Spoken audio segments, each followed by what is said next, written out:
Alors j'étais en train de réfléchir pour un sujet de vidéo que j'aurais pu faire pour justement pour une prochaine vidéo et je me suis dit les choses qu'on ne doit pas faire en Thaïlande et qui devraient être connues de tout le monde pour tous ceux qui veulent du moins venir en Thaïlande. Et c'est quelque chose que j'aurais bien aimé savoir moi-même en venant en Thaïlande. Donc je me suis dit pourquoi pas justement en parler. Et c'est ce que nous allons faire aujourd'hui. Nous allons parler des choses qu'il ne faut pas faire en Thaïlande. Alors si tu suis ma chaîne depuis le lancement, tu as peut-être vu que j'étais retourné en France pendant 3 semaines au mois d'avril. Et il y a une chose que j'ai faite en arrivant, parce que ça fait tellement longtemps que je suis en Thaïlande que j'ai complètement oublié en fait comment que ça fonctionne en France à ce niveau-là. C'est que j'ai enlevé mes chaussures en rentrant chez mes parents et je me suis rendu compte que j'étais le seul. Peut-être que ma femme avait fait pareil. Je me souviens pas de ça, mais en tout cas je me souviens de marcher pieds nus en chaussettes, parce qu'il faisait pas non plus très très chaud. Mais marcher en chaussettes dans le salon et puis de voir ma famille avec les chaussures et être le seul en chaussettes. Et en fait je me suis rappelé pas sur le coup, mais je me suis rappelé un peu plus tard que en France c'est vrai qu'on n'a pas cette culture comme en Thaïlande, ou en Thaïlande dès l'instant qu'on va chez quelqu'un. Donc ça dépend des endroits, bien sûr. Si vous allez au 7-Eleven, vous gardez vos chaussures. Mais si vous allez chez quelqu'un, si vous allez au temple, par exemple, il faut impérativement enlever ses chaussures. Au moins que l'host, la personne qui vous accueille, vous dise c'est bon, tu peux garder tes chaussures. Mais sinon, c'est automatique. Donc, première chose à ne pas faire en Thaïlande, c'est rentrer chez les gens, ou encore pire, aller au temple et garder ses chaussures. Dans tous les cas, si vous allez au temple, vous verrez très bien qu'à l'entrée du temple, vous avez une rangée de chaussures. D'ailleurs c'est marrant parce qu'au final quand tu repars du temple tu peux limite choisir la paire la paire que tu préfères et tout simplement repartir avec. Bien sûr c'est une blague, ne faites pas ça. En plus il faudrait déjà s'assurer d'avoir votre taille. Mais voilà, deuxième chose à ne pas faire en Thaïlande, et ça je le vois souvent, particulièrement en été, au mois de mars, avril, mai, c'est les étrangers. Parce que en général ce sont les étrangers qui font ça, c'est d'enlever leur t-shirt et de marcher dans la rue torse nu. Alors ça c'est un truc, j'ai jamais compris, je comprends toujours pas. J'essaye de me rappeler en France, j'ai pas souvenir en France, alors peut-être que je me trompe, mais personnellement j'ai pas souvenir en France de marcher dans la rue et de voir des gars marcher torse nu dans la rue. Personnellement, j'ai pas souvenir. Je trouve ça, déjà en France, je trouve ça assez irrespectueux, surtout qu'on a un corps de lâche. Elle est bonne celle-là. Il faut savoir qu'en Thaïlande, montrer sa peau, c'est un manque de respect. Donc bien sûr, montrer sa peau, vous pouvez montrer vos avant-bras, vos mains, vous n'allez pas porter des moufles et des t-shirts à manches longues, on se comprend. Mais voilà, sortir torse nu, c'est vraiment un truc qui ne se fait pas ici en Asie. Je dis en Asie globale, là on est en Thaïlande, mais en Asie globale c'est un truc qui ne se fait pas. Quand vous allez au temple par exemple, il faut s'assurer de porter des vêtements qui couvrent les épaules et qui descendent en dessous des genoux. Donc c'est très très mal vu en Thaïlande de se balader torse nu, et j'ai vu plein de fois des étrangers qui allaient carrément dans les 7-Eleven torse-poil. Et même moi en tant qu'expat, je suis pas thaïlandais, mais franchement ça m'a toujours choqué. Je comprends pas le concept. Donc si vous avez chaud, mettez un débardeur, restez à l'ombre, buvez de l'eau, ou alors allez à la plage. À la plage, vous pouvez être torse nu, mais en ville, non, ne pas faire ça. La suivante, elle coule de source, mais je voulais quand même la mentionner, c'est de ne pas respecter les moines. Je pense que ça paraît logique pour tout le monde, du moins pour la majorité des personnes. En France, c'est pareil, on respecte. Mais ici, il faut savoir que c'est un pays qui est extrêmement religieux et les moines sont sacrés. Pour vous dire même, on ne doit pas parler à un moine. Et pour les femmes, quand elles marchent à côté d'un moine, elles doivent faire attention à ne pas les toucher et à ne même pas toucher les robes qu'ils portent. Pardon. Je voulais mentionner les moines aujourd'hui, même si je sais que ça paraît évident pour tout le monde, mais c'était aussi pour vous donner en fait le détail avec le fait que les femmes ne peuvent pas toucher les moines. Celle-ci c'est un classique, je pense que vous connaissez un peu comment ça fonctionne ici en Thaïlande. Mal parler de la monarchie en Thaïlande. Donc ne pas respecter le roi, mal parler du roi ou faire des gestes obscènes vis-à-vis du roi, de sa famille, vous conduira directement en prison. Voilà, comme ça c'est clair. Faut faire très attention avec ça. Il y a plein d'histoires qui circulent de partout, des Thaïlandais, des étrangers qui ont fait des choses qu'il ne fallait pas faire et qui ont fini en prison, ou alors pour les expats renvoyés à la case départ. Donc voilà, chose à ne pas faire, ne pas respecter la monarchie, la famille royale. À ne pas faire, toucher la tête des gens. Ça aussi c'est un classique qu'on vit en Thaïlande. Je vous la mets parce que peut-être que vous la connaissez pas, mais il faut savoir qu'en Thaïlande, la tête c'est l'endroit le plus sacré du corps, parce que c'est l'endroit le plus haut de votre corps, tout simplement. Donc nous, ce sont des choses que l'on peut faire en France. D'ailleurs, je pense qu'il y en a pas mal, comme moi, qui les fait aussi d'ailleurs. Il y a pas mal, je pense, d'expats ou de touristes qui viennent en Thaïlande et qui ont sûrement déjà eu affaire à ce genre de situation, c'est-à-dire toucher la tête d'un enfant ou toucher la tête de quelqu'un et avoir un regard du style « mais qu'est-ce que tu fais ?» Et voilà, c'est super mal vu, c'est irrespectueux, il ne faut pas toucher la tête des gens parce que c'est tout simplement sacré. Et vu qu'on vient de parler de la tête, eh ben on va continuer en parlant des pieds. Alors, la tête, c'est la partie du corps la plus sacrée parce que c'est la partie la plus haute. Et à l'inverse, les pieds, je pense que vous avez deviné, c'est la partie la moins sacrée. Je ne sais pas comment vraiment dire ça. Et voilà, c'est un truc qui n'est pas terrible en Thaïlande. Donc, il faut absolument ne pas lever les pieds. Bien sûr, vous pouvez marcher, vous pouvez faire de la boxe thaï, vous pouvez faire de la danse. Voilà. Les gens ils sont pas en moonwalk à longueur d'année, à marcher en moonwalk.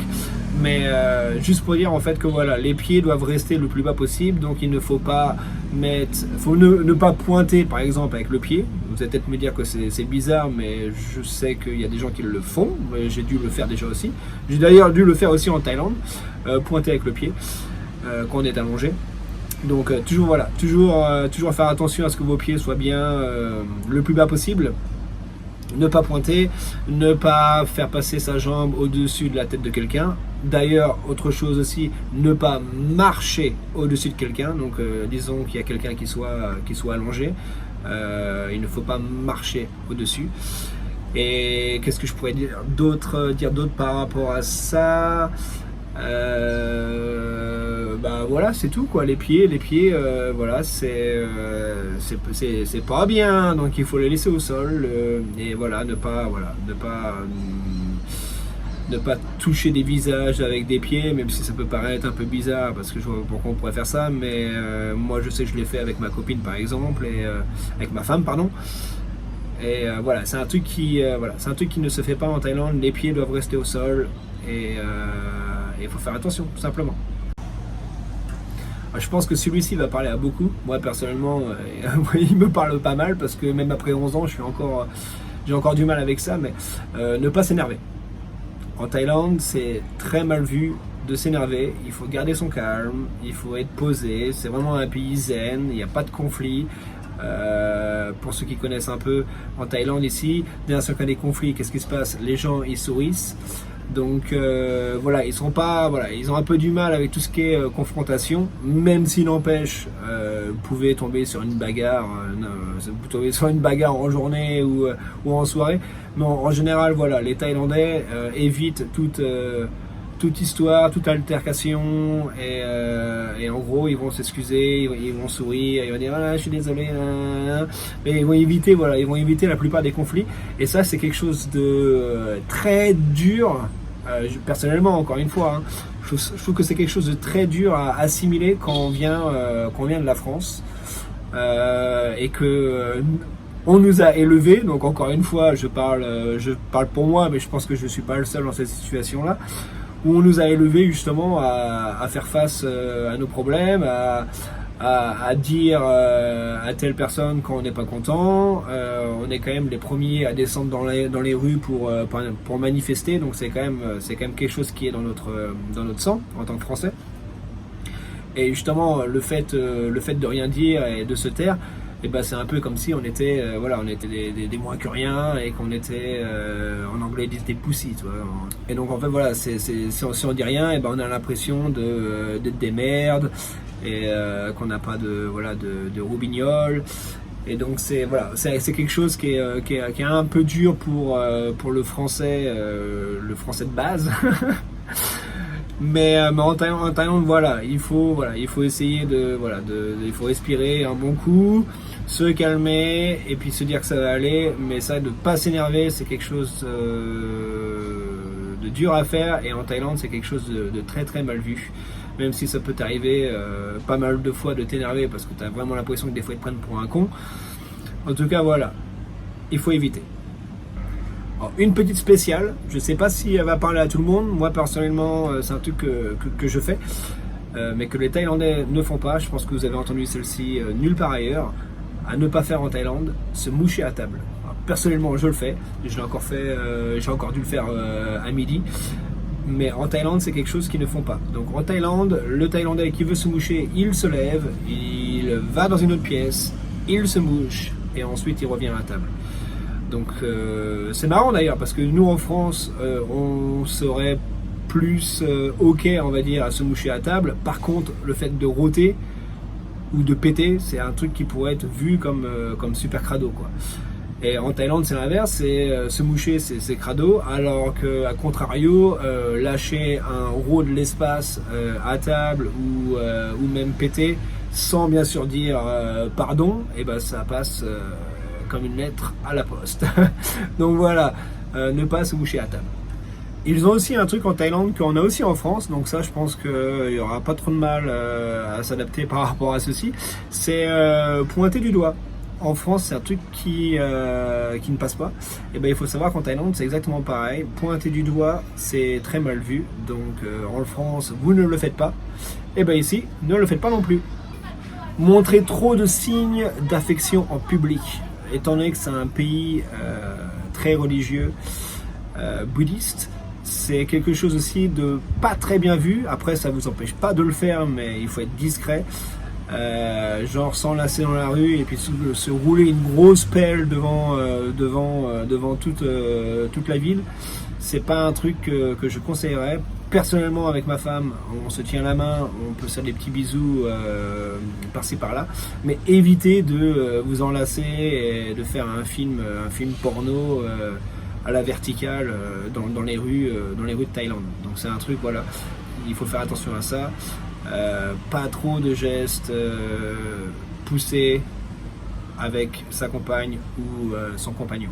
Et dernière chose à ne pas faire en Thaïlande, parce que là il commence à faire noir, je pense que vous le voyez sur votre écran. D'ailleurs je crois qu'il va même se mettre à pleuvoir. En tout cas voilà, je vais finir dans pas longtemps. Ne pas négocier tout et n'importe quoi.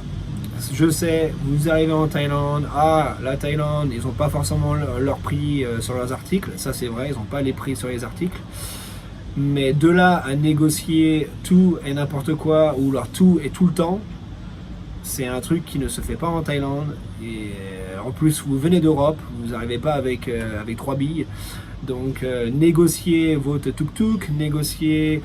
Vous pouvez négocier si vous allez au marché, si vous achetez des souvenirs, mais n'allez pas négocier les chambres d'hôtel, n'allez pas négocier au restaurant. Et voilà, négocier, ok, c'est cool, Mais négocier en étant un mec relou qui négocie tout, c'est un truc qui va pas passer en Thaïlande. Les Thaïlandais vont vite être saoulés. Et vous allez aussi saouler, je pense, tous les gens qui sont autour. Personnellement, je vois souvent des gens négocier à droite et à gauche. Et voilà, quand le truc il est à 1 euro, tu vas pas le négocier à 80 centimes. C'est bon. C'est pas non plus la fin du monde de payer 1 euro. Donc voilà. J'espère que cette vidéo t'a plu. Alors je t'ai donné quelques exemples, il y en a bien plus que ça, je pourrais peut-être refaire une autre vidéo dans le futur. En tout cas voilà quelques exemples de choses à ne pas faire en Thaïlande. Si tu as aimé cette vidéo, j'apprécierais que tu me mettes un petit commentaire, un petit like et que tu t'abonnes aussi à ma chaîne, histoire de me remonter un peu dans YouTube parce que je débute tout simplement. Et puis dis-moi de quoi tu veux que je parle dans les prochaines vidéos parce que ça pourrait justement m'aider à prendre des décisions pour le futur. Donc voilà, je te dis à la prochaine. Ciao!